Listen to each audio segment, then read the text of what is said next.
그들은 카메라 앞에서 울고 있었다. 손을 맞잡고 딸의 사진을 보여주며 도움을 애원했다. 화면 속 그들은 세상에서 가장 불행한 사람들처럼 보였다. 그리고 온 도시는 그들을 믿었다. 수백 명의 자원봉사자들이 들판을 샅샅이 뒤지고 경찰견을 동반한 경찰들이 숲과 버려진 헛간을 수색했다. 학교에서는 새로운 전단지를 인쇄하기 위해 기부금을 모았다. 모든 전단지에는 긴 금발머리와 코에 죽은 개가 있는 소녀 엘리사의 미소가 담겨 있었다. 마치 온 메이르베커가 오직 그녀를 찾는 일에만 숨 쉬는 듯했다. 하지만 진실은 내내 가까이에 있었다. 부모가 인터뷰를 하고 위로의 말을 듣던 바로 그 집에, 그들의 부부 침대가 놓여있던 방에, 엘리사는 바로 그 침대 밑에 있었다. 2007년 10월 16일 수색 4일째 아침, 수사관 한 그룹이 다시 가족의 집으로 들어섰다. 공식적으로 그들은 이미 여러 차례 이곳을 방문했다. 그러나 외부에서 어떤 단서도 찾지 못하자 다시 안으로 돌아올 수밖에 없었다. 언뜻 보기에 부모의 침실은 완벽하게 깨끗했다. 잘 정돈된 이불, 단정하게 쌓인 베개, 익숙한 세제 냄새. 하지만 한 경찰관이 멈춰섰다. 공기 중에 이상한 기운이 감돌았다. 그는 나중에 보고서에 단 3단어만 적었다. 희미하고 달콤한 냄새. 경사는 몸을 숙여 침대 밑을 들여다보았다. 그 순간 수색은 끝이 났다. 그곳에 낡은 줄무늬 담요에 쌓인 채 엘리사가 누워 있었다. 도시 전체가 4일간 겪었던 이 모든 고통, 경찰견, 자원봉사자, TV 카메라, 부모의 눈물은 첫날 밤에 멈출 수 있었다. 소녀는 어디로도 사라지지 않았기 때문이다. 그녀는 내내 이곳, 자신의 집 침실에 있었다.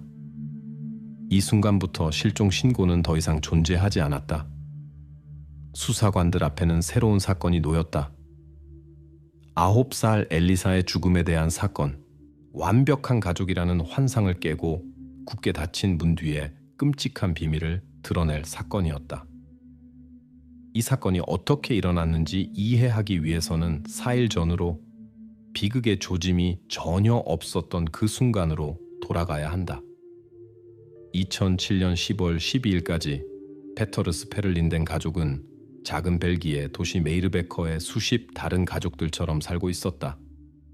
겉보기에는 모든 것이 평범하고 지루해 보였다. 하지만 바로 이 평범함 속에 훗날 분단위로 시간을 세게 될 기점이 숨어 있었다. 가족의 집은 케르크스트라트 14번지에 있었다. 좁은 정면과 창문에 깔끔한 커튼이 달린 2층짜리 벽돌 타운하우스였다. 1층에는 어두운 소파와 낡은 텔레비전이 있는 거실이 있고 그 옆에는 거의 항상 커피와 구운 빵 냄새가 나는 부엌이 있었다. 2층에는 큰 부부 침실과 작은 아이 방 2개의 침실이 있었다. 집 뒤에는 바람에 삐걱거리는 나무 그네가 있는 작은 마당이 있었다. 모든 것이 너무나 평범해서 며칠 뒤 바로 이곳에서 소녀의 시신이 발견될 것이라고는 믿기 어려웠다. 가족은 3명으로 구성되어 있었다. 아넬리스 페를린덴, 어머니, 33살의 여성으로 지역 병원에서 간호사로 일했다. 그녀는 조용하고 약간 지친 미소를 띠고 있었고 머리를 아무렇게나 묶는 버릇이 있었다. 지인들은 그녀를 친절하고 부드러운 사람으로 평했지만 더 가까운 사람들은 그녀가 남편에게 병적으로 의존한다고 말했다. 루이크 페터르스, 의부사버지. 그는 37살이었다. 이웃 도시의 창고에서 운전사로 일했다. 키가 크고 건장하며 목소리가 크고 일상에서 명령하려는 버릇이 있었다. 그는 축구와 저녁에 마시는 맥주를 좋아했고 이웃과는 다정하기보다는 과묵한 편이었다. 주변 사람들 눈에는 평범한 노동자로 보였고 의심스러운 점은 없었다. 그리고 마지막으로 엘리사, 환한 미소를 가진 소녀. 학교에 메고 다니던 작은 분홍색 배낭이 있었다. 그녀는 부엌 식탁에서 사인펜으로 그림 그리는 것을 좋아했고 엄마가 저녁을 준비할 때면 늘 발치해서 맴돌았다. 불안할 때는 스웨터 끝을 만지작거리는 버릇이 있었고 잠자리에 들 때 없어서는 안 될 사랑하는 토끼 인형이 있었다. 이것은 평범한 삶이었다. 콘플레이크로 아침을 먹고 학교에 가고 부엌에서 숙제를 하고 친구들에게서 전화가 오는 삶. 벨기에 교회 주택에서 의뢰 보이는 바로 그런 모습이었다. 2007년 10월 12일은 이 평범함의 마지막 날이 되었다. 금요일 오후 4시 30분 스쿨버스가 집에서 2블록 떨어진 정류장에 엘리사를 내려주었다. 한 이웃은 그녀가 길을 건너 빠른 걸음으로 케르크스트라트 쪽으로 향하는 것을 보았다. 소녀는 손을 흔들고 집 문 뒤로 사라졌다. 이것이 가족 밖에서 그녀를 본 마지막 모습이었다. 몇 시간 후 이 집은 더 이상 평범하지 않게 될 것이다. 그리고 실종에 대한 이야기는 미래 수사의 첫 번째 고리가 될 것이었다. 10월 13일 아침 메이르베커는 잿빛이고 서늘했다. 도시의 평소의 리듬대로 움직였다. 사람들은 갓 구운 빵을 사러 빵집에 갔고 이웃들은 쓰레기통을 길가에 내놓았다. 이곳에서 소녀의 어머니 아넬리스 페를린덴이 절망에 빠져 경찰에 전화를 걸었다. 시계는 9시 12분을 가리키고 있었다. 그녀의 목소리는 떨렸고 흐느낌이 섞여 있었지만 눈물 속에서도 마치 미리 단어를 고른 듯 또렷하게 말하려고 애썼다. 어젯밤에 뒷마당에서 놀고 있었어요. 제가 잠시 한눈을 판 사이에 불렀을 땐 이미 아이가 없었어요. 이 문장들은 나중에 조서에 그대로 기록될 것이다. 잠시 후 의부사버지인 리크 페터르스가 수화기를 받았다. 그의 말은 더 침착했고 즉시 찾으러 나섰다고 주장했다. 거리를 확인하고 이웃집에도 가보고 공원도 둘러봤지만 어디에도 없었어요. 그들의 진술은 마치 함께 연습이라도 한 듯 일치했다. 그리고 바로 이 이야기가 경찰 수사의 출발점이 되었다. 곧 첫 순찰차가 집에 도착했다. 이웃들은 창문 밖을 내다보며 아넬리스와 리크가 몇 번이고 같은 이야기를 반복하는 것을 보았다. 딸이 놀고 있었고 어머니가 잠시 한눈을 팔았으며 뒷문이 잠겨 있지 않았다는 이야기. 모든 것이 가능하면서도 동시에 끔찍하게 들렸다. 조용한 도시에서 누군가 마당에서 바로 아이를 데려갔다는 생각은 낯설게 들렸지만 바로 그렇게 실종으로 기록되었다. 점심때쯤 경찰은 수배 전단을 만들었다. 인상착의와 엘리사를 마지막으로 본 장소를 명시했다. 중앙광장에서는 자원봉사자들이 이미 첫 전단지를 나눠주고 있었다. 그녀의 미소가 담긴 흑백 사진은 순식간에 도시 전체로 퍼져나갔다. 사람들은 전단지를 받아 주머니에 넣고 기둥에 붙였다. 저녁이 되자 케르크스트라트의 집에는 전화벨 소리만이 간간히 정적을 깼다. 아넬리스와 리크는 위로의 말을 받으며 동시에 기자들에게 같은 이야기를 반복했다. 화면 저편의 시청자들에게 그들은 비탄에 잠긴 부모로 보였고 아직 아무도 그 모습 뒤에 전혀 다른 것이 숨겨져 있다는 것을 의심하지 않았다. 이렇게 몇 시간 만에 개인적인 비극은 대대적인 수사로 번졌다. 엘리사의 실종은 공식적인 사건이 되었다. 그리고 딸이 마당에서 사라졌다는 부모의 진술은 이제 수사관들이 모든 세부 사항을 대조하기 시작할 출발선이 되었다. 수색은 매우 신속하게 전개되었다. 10월 13일 저녁 이미 수십 명의 경찰, 이웃 도시에서 온 자원봉사자, 그리고 기자들이 사건에 투입되었다. 조용한 메이르베커에게는 전례 없는 규모의 사건이었다. 밝은 조끼를 입은 사람들이 들판을 샅샅이 뒤지고 경찰견이 흔적을 찾았으며 공중에서는 헬리콥터까지 동원되었다. 이곳에서 사라지는 것은 불가능해 보였다. 그러나 이 전면적인 동원 속에 바로 주요한 역설이 숨어 있었다. 막대한 노력에도 불구하고 아무것도 찾지 못했다. 신발 자국 하나, 떨어뜨린 물건 하나, 우연한 목격자 하나 없었다. 공허함. 마치 소녀가 대문 바로 뒤에서 증발해버린 것 같았다. 이웃들은 한 명도 빠짐없이 신문을 받았다. 누군가는 낮에 들었던 그녀의 웃음소리를 기억했고 누군가는 그녀가 그네를 타는 것을 보았다. 하지만 10월 12일 저녁 이후로는 단 한 건의 언급도 없었다. 마치 온 동네가 한순간에 그녀의 존재를 알아채지 못하게 된 것 같았다. 수색의 날들은 불안한 침묵 속에서 흘러갔다. 저녁이 되면 텔레비전에서 부모의 호소가 방송되면서 도시는 다시 활기를 띠었다. 화면 속 리크 페터르스는 렌즈를 똑바로 응시하며 낮은 목소리로 말했다. 우리 딸을 돌려주세요. 이 말은 뉴스에서 반복되었고 전국의 주민들은 그들과 함께 아파하며 귀를 기울였다. 하지만 이 드라마 뒤에는 수사관들조차 무시할 수 없는 세부 사항이 숨어 있었다. 그렇게 많은 인력, 장비, 경찰견 그리고 조사가 있었음에도 불구하고 아주 작은 단서 하나 나타나지 않았다. 소녀의 모습이 스쳐 지나간 카메라 영상도 없었고 수상한 차나 행인을 목격한 사람도 없었다. 이 공허함은 점점 더 불안해졌다. 수사는 마치 콘크리트 벽에 부딪힌 듯했다. 그리고 바로 이것이 경찰로 하여금 모든 이야기의 흐름을 바꿀 결정을 내리게 했다. 모든 것이 시작된 그곳으로 돌아가 이웃의 눈이 아닌 의심하는 자의 눈으로 다시 살펴보는 것이었다. 수색이 아무런 성과를 내지 못하자 수사관들은 이런 경우에 항상 하는 일을 했다. 외부에서 단서가 하나도 없다면 내부에, 즉 가장 가까운 주변에서 찾아야 한다는 것이다. 이것은 간단한 논리다. 대부분의 범죄는 가까이에 있는 사람들에 의해 저질러진다. 그리고 이때 한 사람에게 즉시 시선이 쏠렸다. 가족의 이웃인 뒤부아 씨였다. 그는 72살이었고 길 건너편 집에서 오랫동안 살았다. 마을 사람들은 그를 투덜대는 노인으로 알고 있었다. 그는 정기적으로 소음에 대해 시청에 불평했고 10대들과 다투었으며 아이들이 자기 땅에 들어오지 말라고 요구했다. 아넬리스와 그녀의 남편과도 잔디 문제, 그네 문제로 관계가 좋지 않았고 엘리사 자신도 그의 나무에서 떨어진 사과를 주우러 여러 번 그의 땅을 넘어갔었다. 이 사소한 갈등들이 갑자기 그리 가볍지만은 않은 것처럼 보이기 시작했다.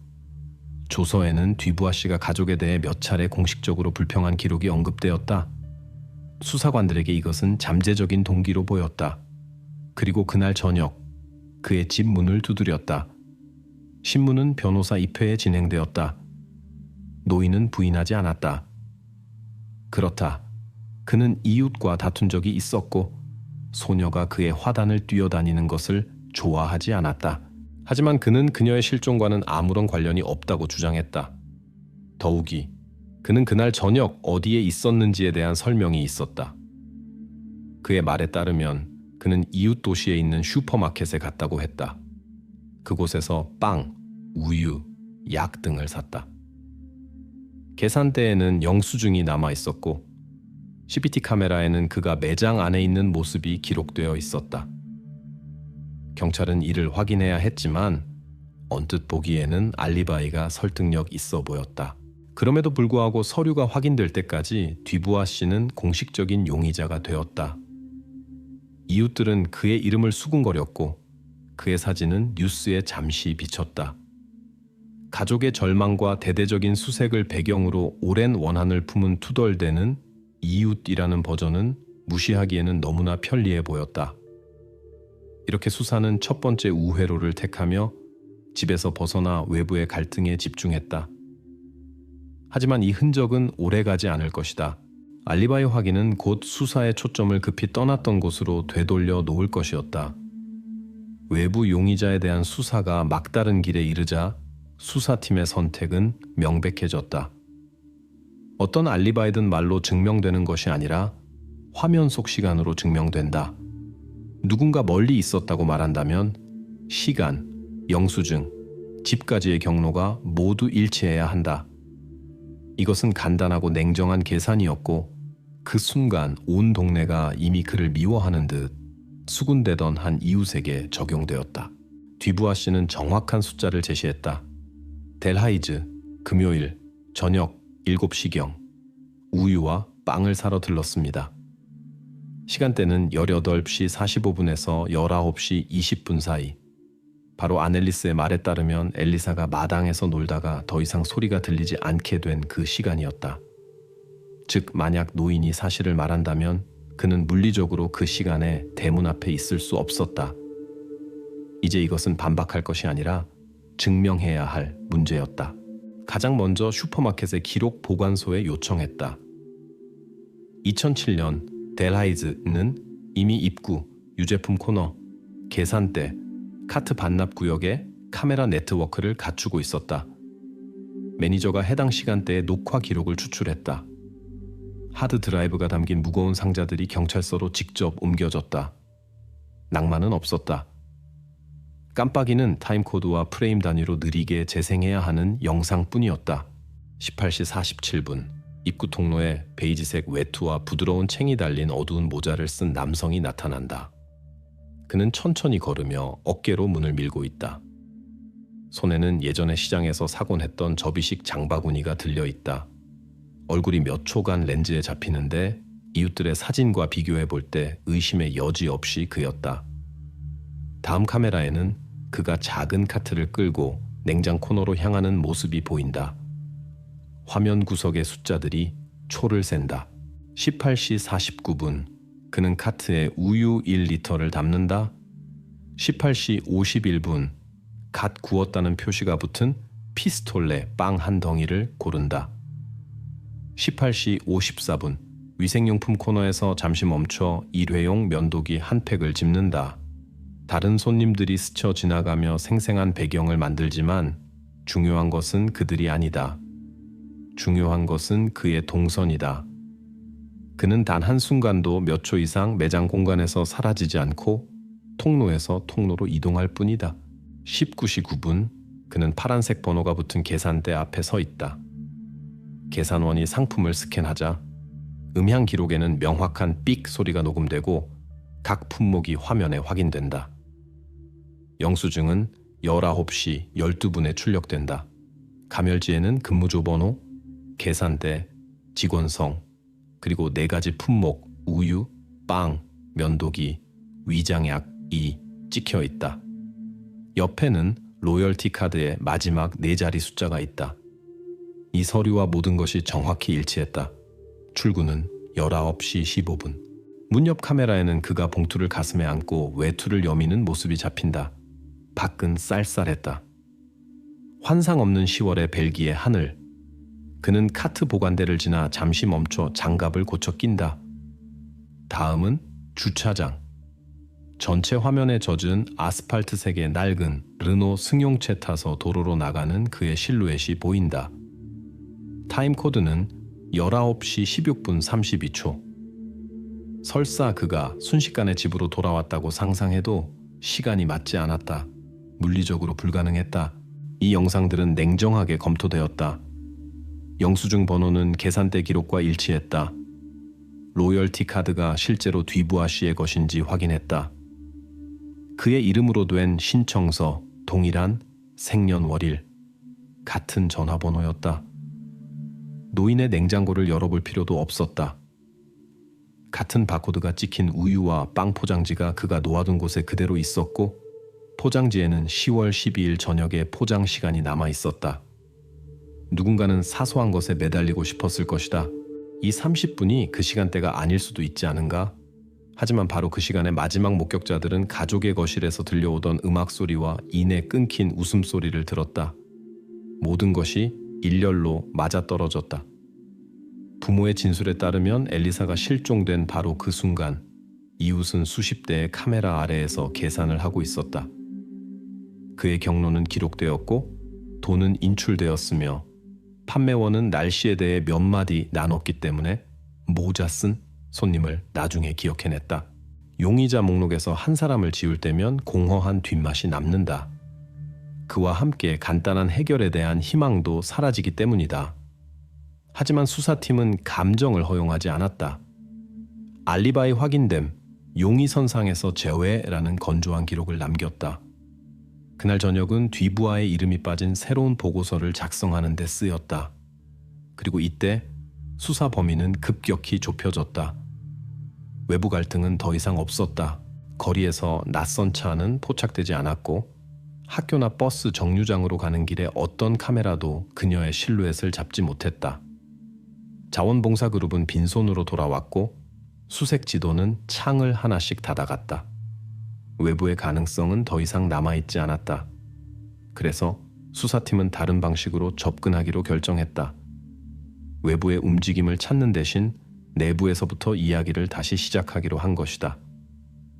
누가 데려갔나가 아니라 사건 전후 집에 무슨 일이 있었나로. 팀은 3가지 관심 지점을 정했다.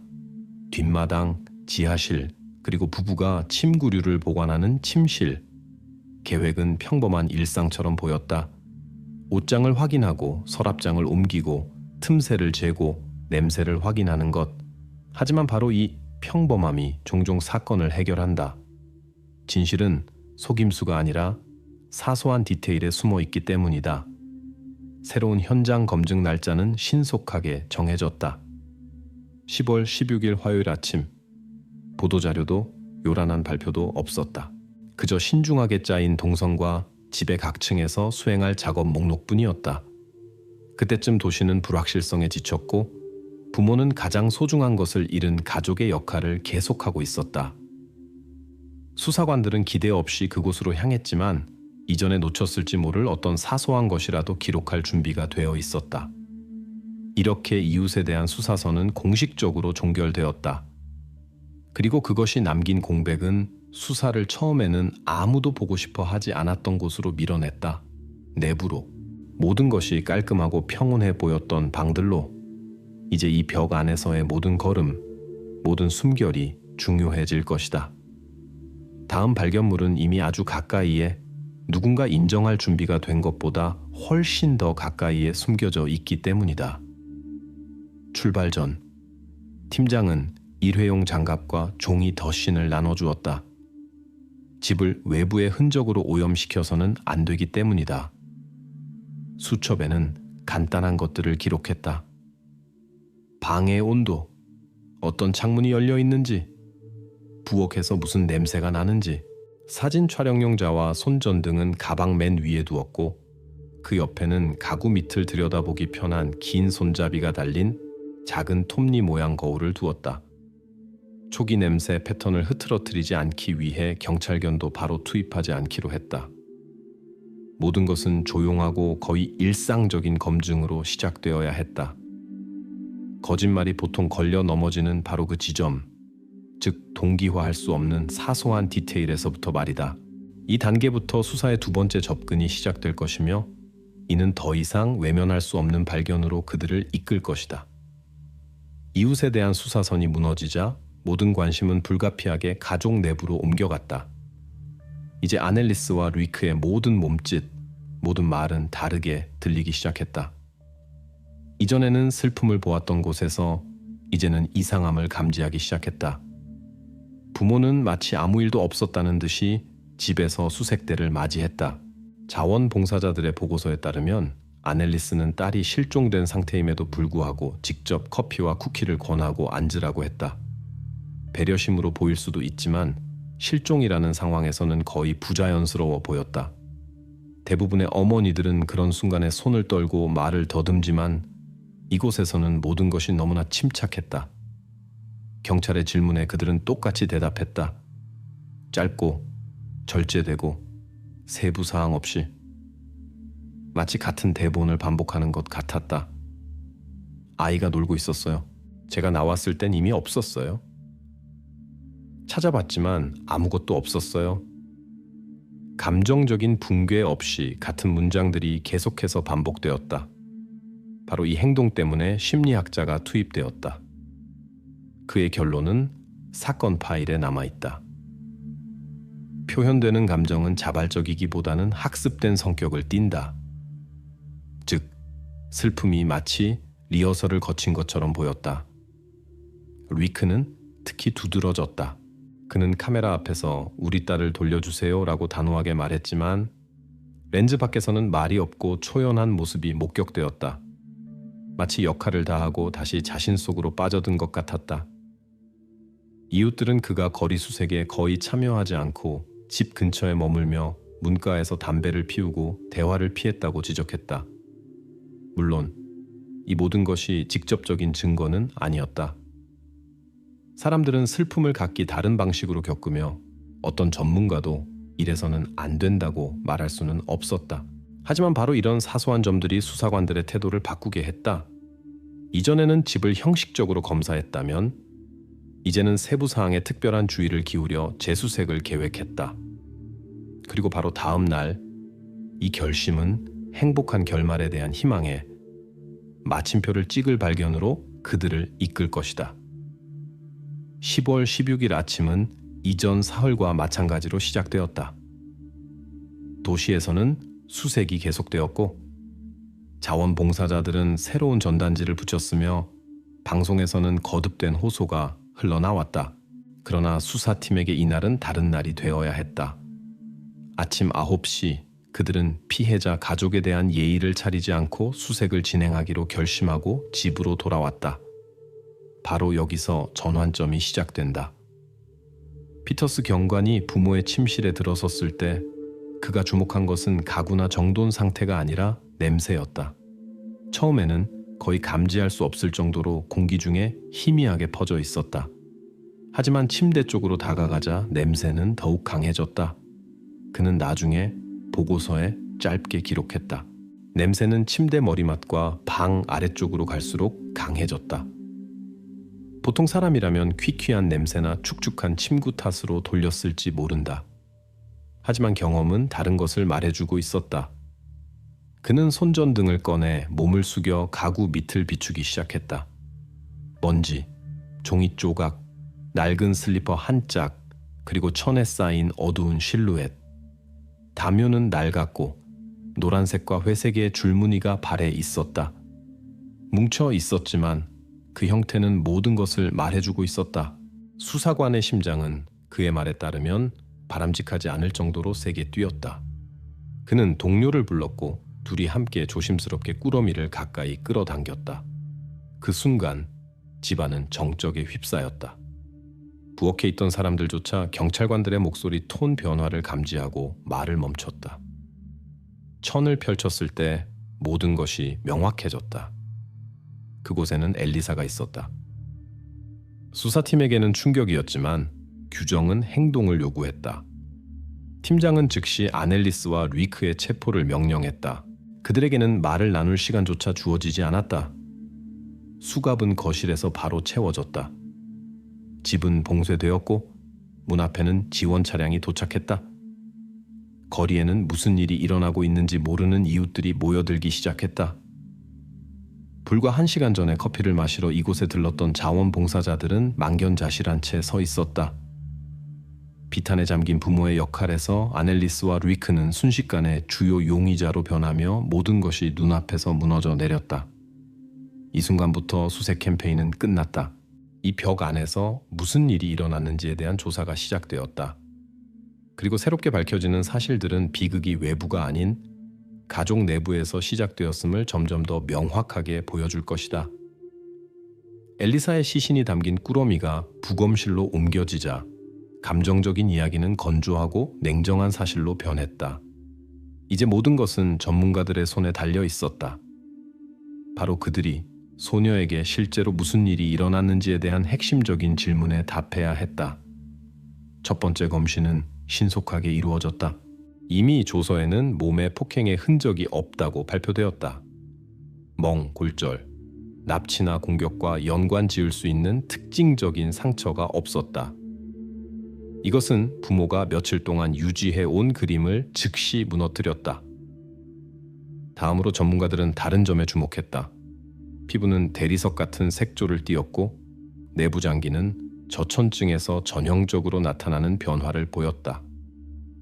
보고서에는 사인, 저천증이라는 문구가 기록되었다. 소녀는 타격이나 질식사가 아닌 추위로 사망했다. 하지만 더욱 중요한 것은 시간이었다. 조직 상태에 대한 데이터에 따르면 사망은 시신 발견 시점으로부터 약 80에서 90시간 전에 발생했다. 이는 비극이 10월 12일 저녁, 즉 어머니가 그녀를 마지막으로 살아있는 모습으로 본 바로 그날에 일어났음을 의미했다. 이 결론은 납치설에 대한 사형 선고와 같았다. 당시 도시는 추웠지만 몇 시간 만에 마당에서 얼어 죽을 정도는 아니었다.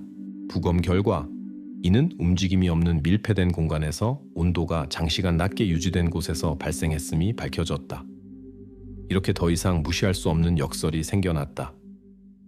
엘리사는 거리에서 사라진 것이 아니었고 누군가 강제로 데려간 것도 아니었다. 그녀는 집 안에서 추위로 사망했다. 이제 부모에 대한 질문은 실종에 대해 무엇을 알고 있습니까?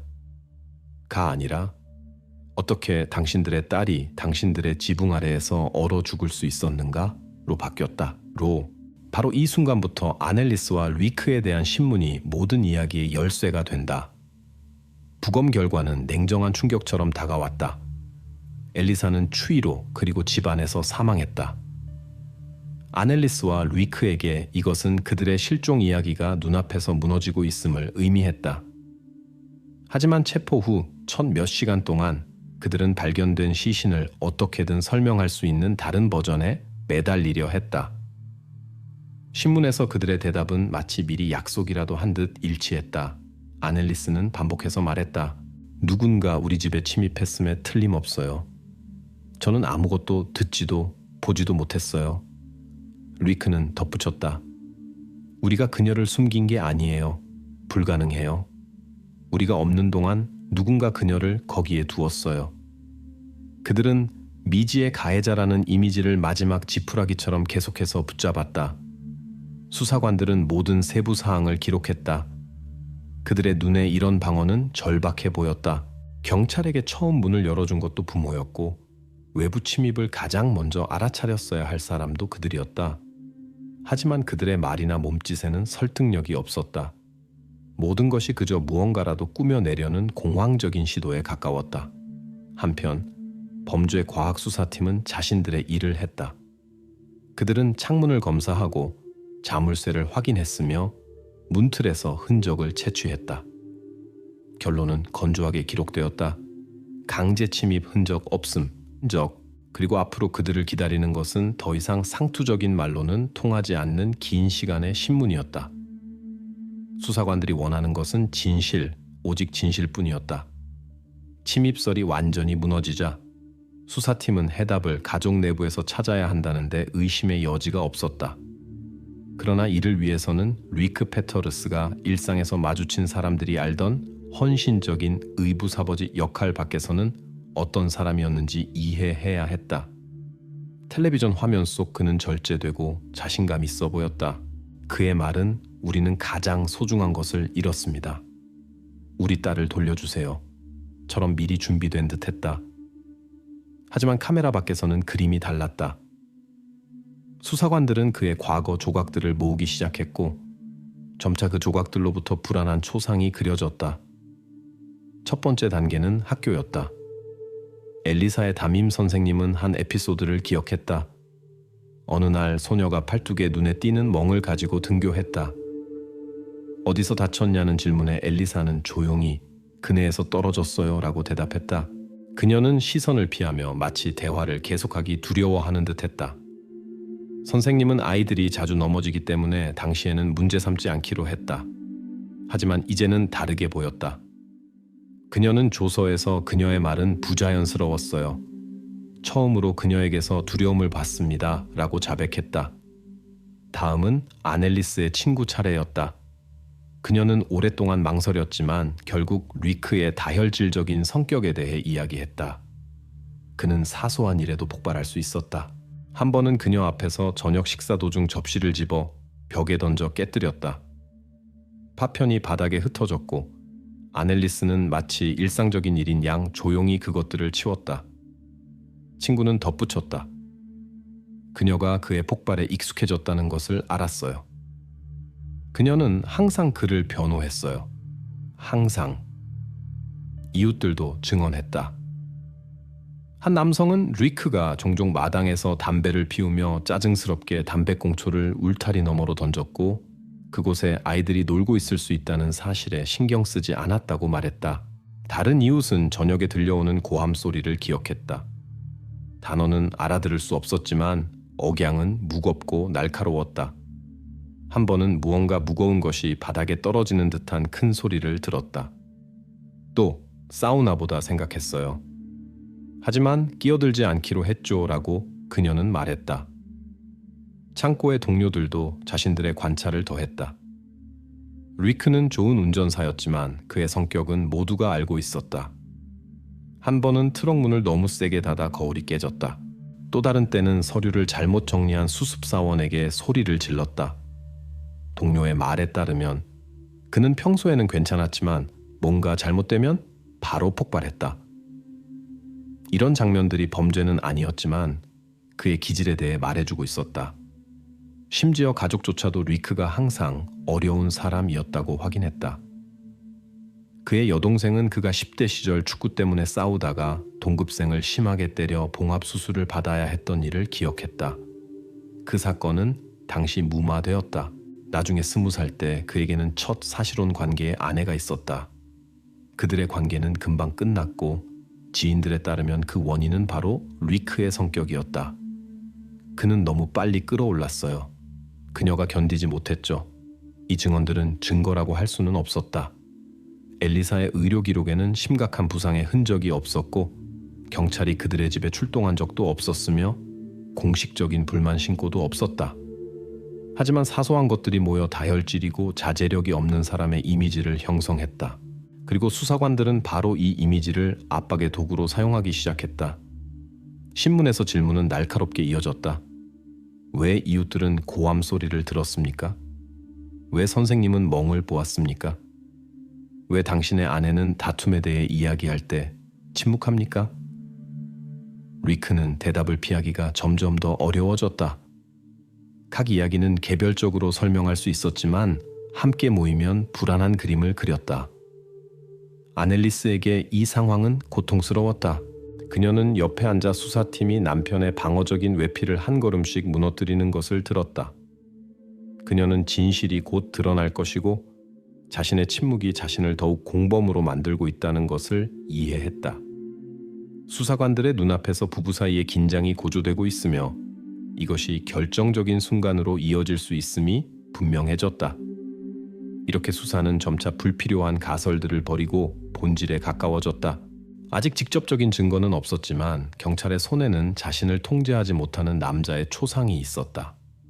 그리고 바로 이 초상을 통해 그들은 결정적인 한 걸음을 내디딜 준비를 하고 있었다. 남편과 아내를 정면으로 마주하게 하여 진실을 말하게 만드는 것이었다. 모든 간접 증언이 하나로 모아진 직후 신문이 시작되었다. 수사관들은 이제 부모가 만들어낸 납치라는 그림을 무너뜨릴 충분한 농어가 있다고 판단했다. 남은 것은 이 농어들을 올바르게 사용하는 것뿐이었다. 보통 이런 경우 부부를 분리한다. 이것은 형식이 아니라 검증된 전술이다. 서로 고립되면 말을 맞출 기회를 잃고 어떤 불일치라도 압박의 도구가 된다. 여기서도 마찬가지였다. 리크는 한 방으로, 아넬리스는 다른 방으로 안내되었다. 리크에게는 즉시 부검 결과가 제시되었다. 사인, 저천증이라는 말이 차갑고 명확하게 울렸다. 수사관은 사망 시각이 10월 12일 저녁, 즉 엘리사를 마지막으로 본 직후로 명시된 조서 사본을 테이블 위에 놓았다. 이건 납치가 아닙니다. 당신 집에서 일어난 일입니다. 아이가 어떻게 당신들의 지붕 아래에서 얼어 죽을 수 있었는지 설명하세요. 리크는 침묵했다. 그는 부인하지도 인정하지도 않았다. 그저 주먹을 꽉 쥐고 벽 쪽으로 고개를 돌렸다. 아넬리스에게는 다른 방식으로 접근했다. 그녀에게는 즉시 이렇게 말했다. 당신 남편은 침묵하고 있습니다. 하지만 모든 증거가 그를 가리키고 있습니다. 만약 계속 숨기신다면 책임은 당신에게도 돌아갈 겁니다. 수사관은 소리치지 않고 차분하게 말했지만 모든 단어가 판결처럼 들렸다. 테이블 위에는 시신이 발견된 침실 사진과 이웃들의 조서 기록이 놓였다. 심리적 압박은 더욱 강해졌다. 선생님은 멍을 봤습니다. 이웃들은 다툼 소리를 들었습니다. 당신 스스로도 당신 남편이 어떤 사람이었는지 알고 있습니다. 아넬리스는 움직이지 않고 앉아 있었지만 그녀의 몸짓에서 갈등하고 있음이 드러났다. 그녀는 냅킨 끝을 만지작거리다가 마치 기도하듯 두 손을 모았다. 한편 리크에게는 계속해서 강경하게 말했다. 엘리사가 쌓여있던 담요 사진을 보여주었다. 이건 당신네 지하실에서 나온 겁니다. 섬유가 일치합니다. 우리가 진실을 알고 있다는 걸 이해합니까? 그는 침묵했지만 얼굴은 점점 더 붉어졌고 숨이 가빠졌다. 절정은 아넬리스의 방에서 찾아왔다. 그녀에게 다시 한번 말했다. 리크는 당신을 보호하지 않습니다. 그는 침묵하고 있습니다. 그리고 침묵은 인정입니다. 하지만 당신이 이것이 사고였다고 설명할 수 있습니다. 그러면 당신의 역할은 달라질 겁니다. 이 말이 반가쇠가 되었다. 조서에는 그녀의 자백이 남아있다. 긴 침묵 끝에 그녀는 조용한 목소리로 말했다. 사고였어요. 그는 그럴 의도가 아니었어요. 이 말은 전환점처럼 울렸다. 수사 내내 처음으로 가족 내부에서 엘리사의 죽음을 설명할 수 있는 버전이 나타났다. 그리고 바로 이 순간부터 수사는 그날 저녁 실제로 어떻게 모든 일이 일어났는지 그 본질로 넘어간다. 전문가들은 직물 분석부터 시작했다. 꾸러미를 감싸고 있던 담요의 섬유는 지하실 상자에 있던 낡은 침구 샘플과 일치했다. 동일한 중간 꼬임의 면, 같은 노란색과 회색 줄무늬, 편광 현미경 아래에서 동일한 파단 구조를 보였다. 두 샘플 모두에서 작은 생산 결함, 즉 동일한 직조기의 서명이 발견되었다. 보고서의 문구는 간단했다. 종합적인 특징에 근거한 동일성, 우연의 일치 가능성은 무시할 수 있을 정도로 낮음, 즉 담요는 지하실에서 가져온 것이 확실했다. 다음은 항상 공간을 드러내는 먼지였다. 직물에서 석회, 녹, 윤활유 미세 입자가 발견되었는데 이는 바로 그 상자가 있던 지하실 구석의 특징적인 조합이었다. 같은 먼지가 아래 선반과 만약을 위해 옆에 숨겨둔 낡은 매트리스 위에도 쌓여 있었다. 계단 통로의 창턱에서는 같은 색의 실이 걸려 있는 것이 발견되었다. 누군가 꾸러미를 위로 옮기다가 이 작은 흔적을 남긴 것이다. 결정적인 것은 지문이었다.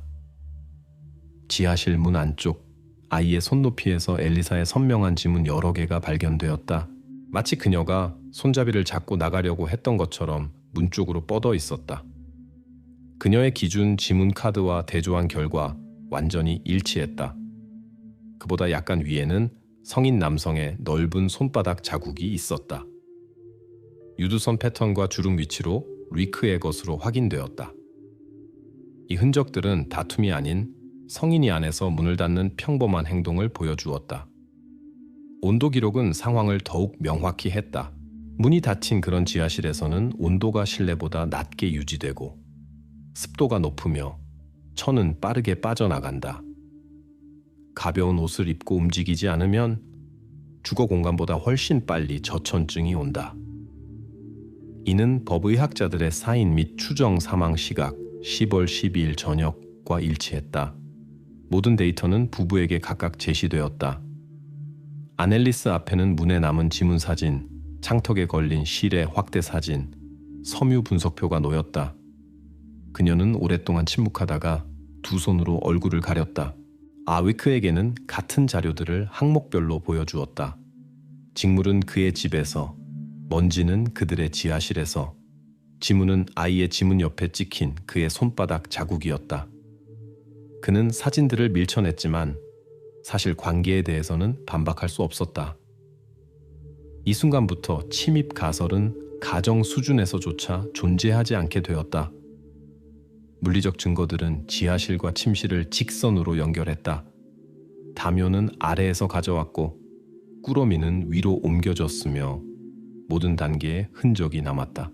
이것은 더 이상 누군가의 말이 아니라 되돌릴 수 없는 물질적인 경로였다. 이렇게 아넬리스의 자백에 부족했던 바로 그 기반이 마련되었다. 수사팀에게는 더 이상 어디서라는 질문이 남지 않았다. 남은 것은 어떻게 분단위로 일어났는가라는 질문이었다. 누가 문을 닫았는지, 소녀가 아래에서 얼마나 시간을 보냈는지, 어느 순간 꾸러미를 침대 밑에 숨기기로 결정했는지, 이 질문들에 대한 답은 다음 부분, 즉 집 안에서의 동선을 분단위로 분석하고 선택이 달라질 수 있었던 지점을 파악하는 10월 12일 저녁에 재구성에서 밝혀질 것이다. 실험실 데이터가 그들의 방어를 완전히 무너뜨리자 아넬리스에게는 더 이상 새로운 변명을 할 힘도 말도 남아있지 않았다. 그녀가 나흘 동안 숨기려 했던 것이 터져 나왔다. 그녀의 방어가 무너지고 진실이 처음으로 가면 없이 울려 퍼지는 순간이었다. 그녀는 비극의 원인이 된 사소한 일부터 이야기하기 시작했다.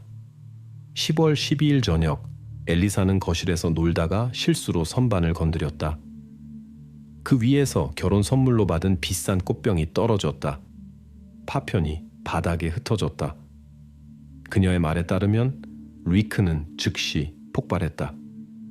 그의 고함 소리가 벽을 울렸고 소녀는 어머니에게 바싹 붙었다. 하지만 그는 진정하기는커녕 그녀의 팔을 잡아 지하실로 끌고 갔다. 앉아서 생각 좀 해보라지 라고 그는 무거운 문을 쾅 닫으며 내뱉었다. 아넬리스는 딸이 울며 부르는 소리를 들었지만 리크는 완고했다. 그는 텔레비전 앞에 앉아 축구 경기를 켜고 맥주를 따랐다. 시간은 몇 시간으로 흘러갔다. 아넬리스가 지하실에 대해 상기시키려 했지만 그는 1시간 뒤에 내보낼 거야 라며 손을 내저었다. 3시간이 넘게 흘렀다.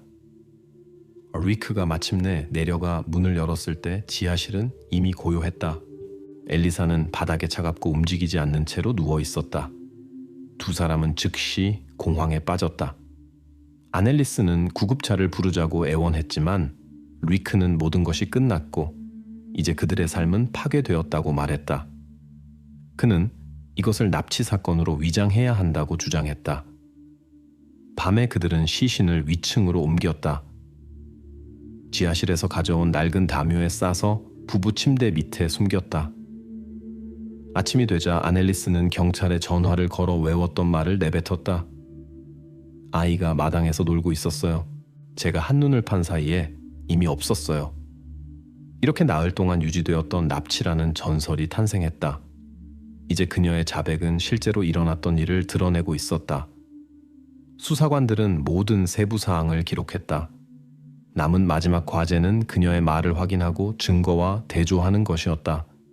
바로 이것이 가족의 버전의 최종적인 마침표를 찍어야 했다. 아넬리스의 자백 후 수사팀에게 남은 마지막 공백은 부부가 집에서 일어난 일을 어떻게 숨겼는가 하는 점이었다.